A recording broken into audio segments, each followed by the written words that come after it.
And I want to get into Pretty Little Liars because that was your first big hit. That was the thing that kind of put you on the radar, right? That you know, I mean, how old were you when Pretty Little Liars started? I was very young. I must have been. It was 2009. I got the call. I remember getting it, and I was so young. I just skateboarded to the audition. So you were 20. I was 20. Yeah. You skateboarded to the audition. Did you have a fear at all? Did you go in there and not give a shit? You know, it was the first. So it's interesting. It was like the first. I had gone on so many auditions for so many different things, and I was doing background work on another like kind of teen show. And I remember talking to one of the actors on it and being like, dude, do you have any pointers on like how to be an actor, like a working actor, like making money? Like this doesn't seem realistic. Like, cause I was doing background work, you make like $60 a day or something, just enough to like buy yourself a couple meals before, you know?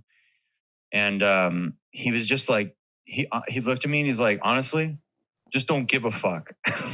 And I'm like, really? That's all it takes? That's the key. But what was interesting is I cared so much I was going into acting classes and I still care so much. It's interesting because as much as you're supposed to like release yourself from the end result of your work. You're supposed to be present in it.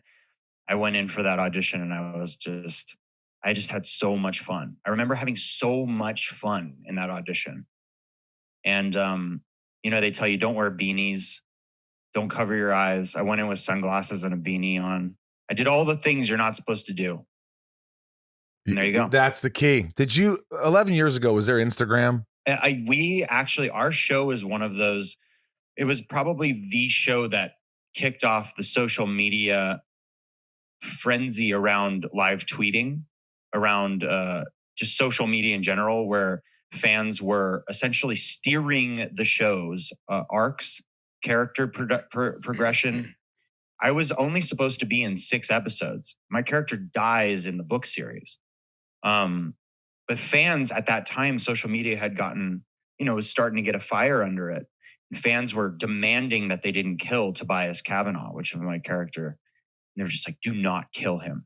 Well, what do you tell the author? What do you tell the guy who writes the book? Say, no, he dies. Sarah Shepard wrote a book series, and not to come back in full circle here, but her universe ran parallel until it didn't with Marlene King's version, who she developed and was the showrunner of PLL, along with Oliver Goldstick. And they married the two in certain ways and then divorced them in other ways. And one of the divorce factors was my character living and having a very strong relationship with one of the main characters that was just beautiful.